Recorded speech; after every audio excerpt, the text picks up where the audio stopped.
দিয়ে চলমান তাপপ্রবাহ এটা অব্যাহত আছে। আজকে এই মৌসুমের মধ্যে সবচেয়ে বেশি বিকাল 3টা পর্যন্ত 43°C রেকর্ড করা হয়েছে চুয়াডাঙ্গায়।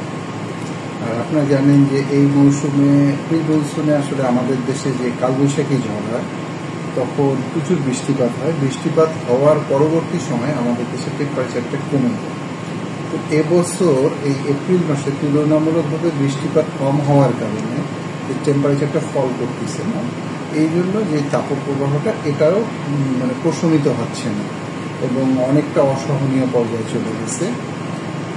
এটা সহসায় যদি একটা ওয়াইড স্প্রেড বৃষ্টি মানে বিস্তীর্ণ এলাকা জুড়ে যদি ব্যাপক বৃষ্টিপাত না ঘটে তাহলে এটা সহসায় কমার সম্ভাবনা নেই। আর এটা আপনারা জানেন যে এই সময় সাধারণত কালবৈশাখী ঝড় হয় এবং কালবৈশাখী ঝড় হলে পরে টেম্পারেচারটা কমে আসতো, কিন্তু এবছর ওইরকম কোনো সম্ভাবনা মানে আমরা দেখিনি। না দেখার কারণে এই এত লম্বা সময় আমরা এই ভিডিওটা পাচ্ছি।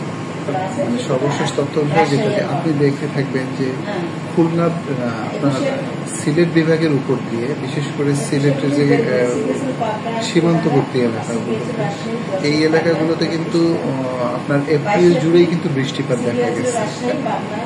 মে মাসে মেইনলি দেশের পূর্বাঞ্চলে অর্থাৎ সিলেট এবং চিটাগাং বিভাগ এবং এর পার্শ্ববর্তী এলাকাগুলোতে ক্রমান্বয়ে বৃষ্টিপাতের পরিমাণটা বৃদ্ধি পাবে এবং এটা পরবর্তীতে দেশের বাকি অংশ আর কি সরে আসবে, মানে এটার প্রবণতাটা দেশের বাকি অংশ বৃদ্ধি পেতে থাকে। এটা কি মে মাসের প্রথম সপ্তাহ থেকেই? হ্যাঁ, মে মাসের প্রথম সপ্তাহ থেকেই গোটা দেশেই ক্রমান্বয়ে বৃষ্টিপাতের প্রবণতাটা বাড়বে।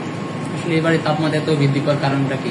আমি আপনাকে আগেই বলে দিচ্ছি যে এবছর এপ্রিলে তুলনামূলকভাবে যে বজ্রঝড় বা আমরা যেটাকে কালবৈশাখী ঝড় বলি বা নরস্টার যেটাকে বলি এটার হচ্ছে পরিমাণ কম, খুবই কম।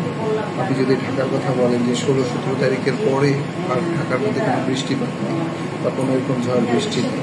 এই বৃষ্টিপাতের পরিমাণটা কম হওয়ার কারণে বা ঝড় বৃষ্টিটা কম হওয়ার কারণে এই হিট ওয়েভ কন্ডিশনটা লম্বা সময় বিরাজ করতেছে।